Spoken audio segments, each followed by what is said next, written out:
ایک دفعہ کا ذکر ہے، کسی گاؤں میں ایک غریب آدمی اور اس کی بیوی رہتے تھے۔ انہیں اکثر کھانے کو کچھ نہ مل پاتا اور انہیں بھوکا ہی رہنا پڑتا۔ ایک دن آدمی کھیتوں میں سے گزر رہا تھا کہ اسے ایک بطخ دکھائی دی۔ آدمی اس بطخ کو اپنے گھر لے آیا، اور جب اس کی بیوی نے بطخ کو دیکھا تو کہنے لگی، ہمارا اپنا گزر بسر مشکل سے ہوتا ہے، اب ہم اس بطخ کو کیسے پالیں گے؟ آدمی یہ سن کر خاموش رہا۔ اس نے بطخ کے لیے گھونسلہ تیار کیا اور اسے وہاں سلا دیا۔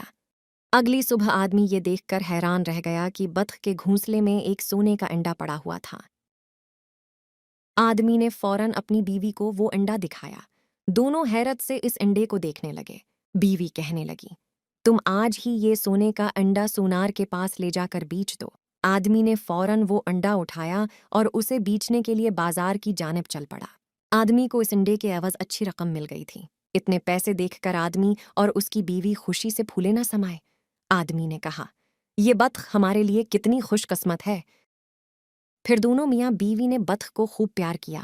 انہوں نے بطخ کو دانہ کھلایا اور خود بھی سیر ہو کر کھانا کھایا اور سو گئے۔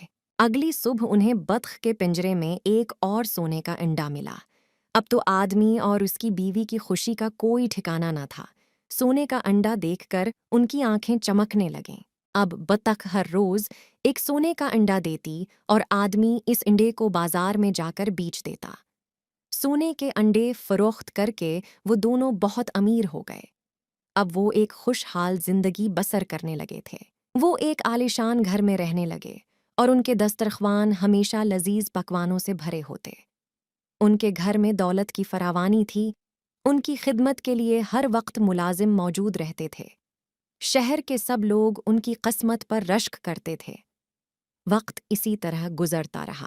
پھر اچانک آدمی کے دل میں مزید دولت جمع کرنے کا لالچ پیدا ہو گئی، اور وہ سوچنے لگا، بطخ صبح روز ایک سونے کا انڈا دیتی ہے۔ اس کے اندر سونے کے کتنے زیادہ انڈے ہوں گے۔ اگر مجھے سب انڈے ایک ساتھ مل جائیں تو میں کتنا امیر ہو جاؤں گا۔ ایک دن جب آدمی اور اس کی بیوی بطخ کے گھونسلے کے پاس کھڑے تھے تو آدمی نے اپنی بیوی سے کہا، میں دنیا کا سب سے امیر آدمی بننا چاہتا ہوں۔ بطخ تو روز صرف ایک سونے کا انڈا دیتی ہے، کیوں نہ ہم بطخ کو کاٹ کر سونے کے سارے انڈے نکال لیں۔ اس کی بیوی کہنے لگی، تم بالکل ٹھیک کہہ رہے ہو، ہم کل ہی بطخ کو کاٹ کر اس کے اندر سے سارے انڈے نکال لیں گے۔ اس کے بعد دونوں میاں بیوی سونے کے لیے چلے گئے۔ اگلی صبح جب دونوں میاں بیوی بطخ کے گھونسلے کے پاس پہنچے تو بطخ وہاں نہیں تھی۔ یہ دیکھ کر دونوں بہت پریشان ہو گئے۔ انہوں نے بطخ کو تلاش کرنے کی بہت کوشش کی، لیکن انہیں بطخ کہیں نہ ملی۔ آخر تھک ہار کر دونوں مایوس ہو گئے اور اپنی قسمت کو برا بھلا کہنے لگے۔ دراصل بطخ نے دونوں میاں بیوی کی باتیں سن لی تھیں، اس لیے اس نے اس گھر سے جانے کا فیصلہ کیا، کیونکہ وہ دونوں میاں بیوی لالچی تھے۔